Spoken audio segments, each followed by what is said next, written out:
steady-state economy look like? An expert ecological economist, Herman Daly, is one person who can answer this question. He was employed by none other than the World Bank for his expertise in both economics and the environment. He points out that a steady-state economy means having a population on Earth that is ecologically sustainable in the long term, a lot less use of resources, and a much fairer distribution of the goods and services that people need. Let's have a look at these three ideas in greater detail. As we have mentioned before, we can learn a great deal from natural ecosystems. All natural ecosystems rely on renewable energy that originally came from the sun. So it will be with humans once we have a steady-state economy. We can expect to see complete reliance on renewable energy sources, more wind power, solar panels, rechargeable batteries, and perhaps a greater use of hydrogen as an energy source. We will have far fewer, and then no, coal mines, oil rigs, and gas wells. The mining of uncommon metals such as copper, zinc, tin, antimony, as well as others, will be reduced, as it will be easier and less damaging to the environment to recover them from recycling. In stable ecosystems, the biomass and the energy pyramids remain the same shape over a long period of time. This means that the human population needs to be reduced in the long term to a sustainable level. Just how many people will be living in a steady-state economy of the future is very difficult to say. It is very likely that the population will be lower than it is now, since, as we saw earlier, even current demands on the Earth's resources from the present population are not sustainable. Humans will not be clearing away natural ecosystems, either on land or in water. Half, or perhaps even more than half of our land and sea will be preserved to maintain Earth's biodiversity and the many ecological services our wonderful range of plants and animals provide. These natural ecosystems might be in the form of much larger national parks or World Heritage areas. There will be conservation laws that are actually enforced to prevent illegal exploitation. Laws to ensure that ecosystems and biodiversity are protected are already in place. However, currently up to 60 to 80% of all logging in Brazil is estimated to be illegal, with 70% of the timber cut wasted in mills.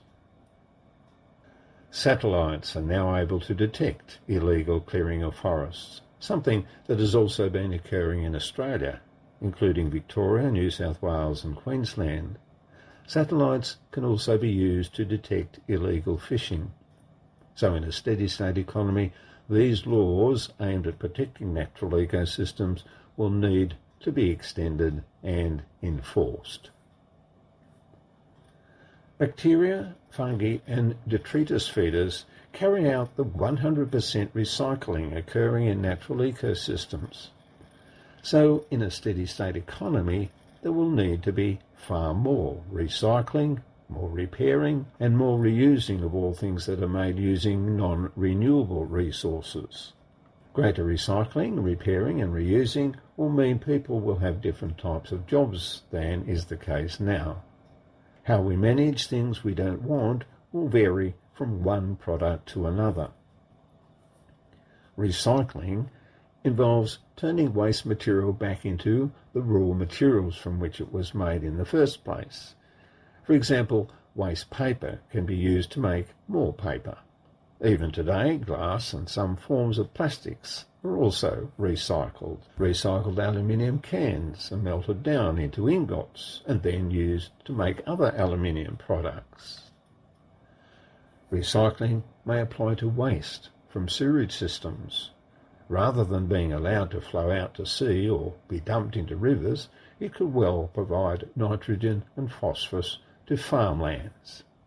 Repairing means taking something that is broken and fixing it. Designing products so that they cannot be repaired might well be outlawed. Already, people are demanding the right to repair, with some states in the USA and countries in Europe having passed such laws. The laws are aimed at enabling consumers to continue using phones, cars and other goods that might otherwise be needlessly thrown away. Repair laws will help reduce consumerism. Consumerism is the idea that having things that are new, having more things, better things, adds to people's happiness and well-being, and of course leads to wasting resources. With the introduction of right to repair laws, makers of fridges, washing machines and many other products would be required to design them so that a replacement part could be installed easily. This would mean that a smartphone, for example, would have a defective part replaced, rather than replacing the whole phone. Laws known as extended producer responsibility laws have been introduced in Europe, the United Kingdom and the US to help save resources. More of these laws may be introduced throughout the world as the transition to the steady-state economy progresses. They require producers, importers and/or consumers to take responsibility for the environmental impacts of a particular product. Reusing involves others using objects that previous owners no longer wish to keep, for example, a used car, used furniture, or objects in an op shop. Remanufacturing involves repairing and reusing. A used product is brought back to almost new, for example, printer cartridges, car parts, musical instruments, and medical equipment. There are many other products that can be remanufactured. The voluntary simplicity movement may be much stronger than it is now. Presently, those involved in the movement are more mindful of the impact their decisions have on the environment and are choosing to avoid consumerism. For example, they may choose not to buy anything that is wrapped in plastic, hire equipment rather than buying it, or perhaps mend a tear in a shirt rather than throwing it away. In the future, labour-saving technology such as robots and machines driven by artificial intelligence along with a lessening of consumerism may result in fewer jobs being carried out by humans working full-time. In recent times, those who have lost their jobs as a result of new technology have been expected to retrain and find new employment. While retraining may have contributed to a solution to unemployment in a growing economy, that may not be the solution in a steady-state economy. It has been suggested that the number of working days in the week, or the number of hours worked during the day, could be reduced for individual workers so that others have a chance to have a job. A greater level of equity and a fairer income distribution will be required in a steady-state economy, ensuring that all people have enough money to live on. This means ensuring a fairer distribution of income within a country as well as between countries. Achieving a fairer distribution of income means having a clearer picture of how individuals and companies are managing their financial affairs. In other words, greater financial transparency. Financial transparency makes it easier for national governments to set taxes that are fair. It helps prevent people and businesses avoiding paying the taxes that they should. Stronger laws will be required to ensure such financial transparency. Local exchange trading systems may play an important role in the steady-state economy. They are called LETs. They are communities of people linked together, often through the internet. Members of LETs exchange all sorts of goods and services, such as energy from solar panels, tutoring, vegetables, perhaps even use furniture and clothing, but generally have some form of token instead of actual money. If local exchange trading systems, such as a library of things, grow in number and actually lead to a reduction in the need for non-renewable resources and a reduction of waste, they will have a part to play in the steady-state economy.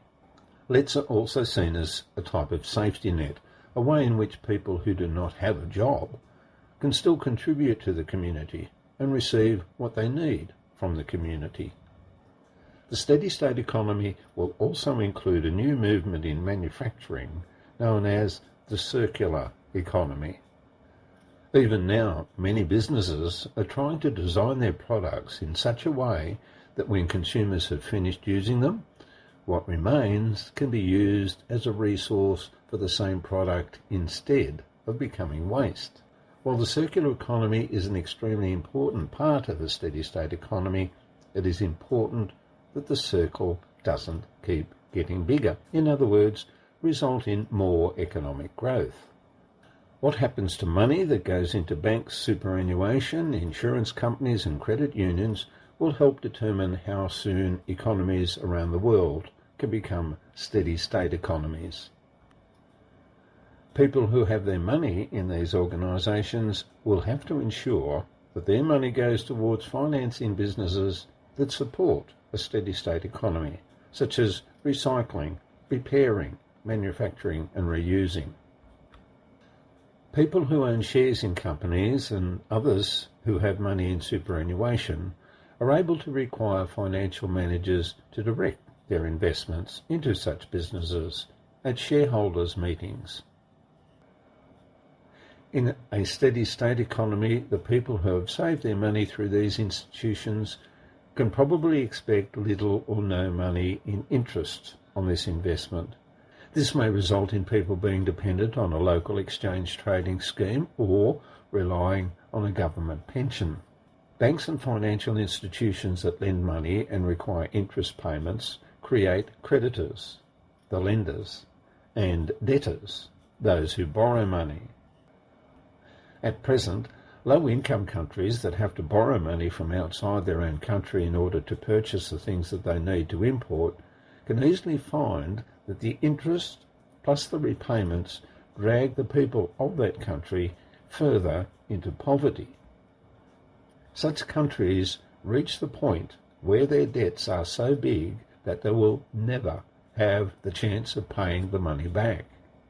A financial mechanism will need to be found to deal with debtor countries and international lenders. Inside a country, a person or a company can be declared bankrupt so that debtors and creditors can move on. However, individual countries cannot be declared bankrupt. Efforts are presently being made to set up an international organisation to manage this debt problem.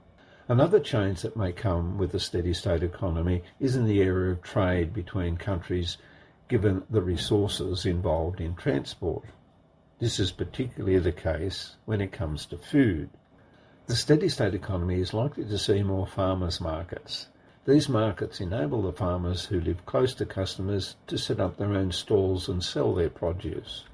Farmers selling directly to customers reduce food wastage. It also reduces transport costs and conserves energy. It gives farmers a fairer return for their produce. In an earlier lesson, we learned that the limits to growth had their impact locally and in regions. It may be that the manufacturing industries of the future, recycling, repairing, reprocessing and reusing, will be more concentrated in cities.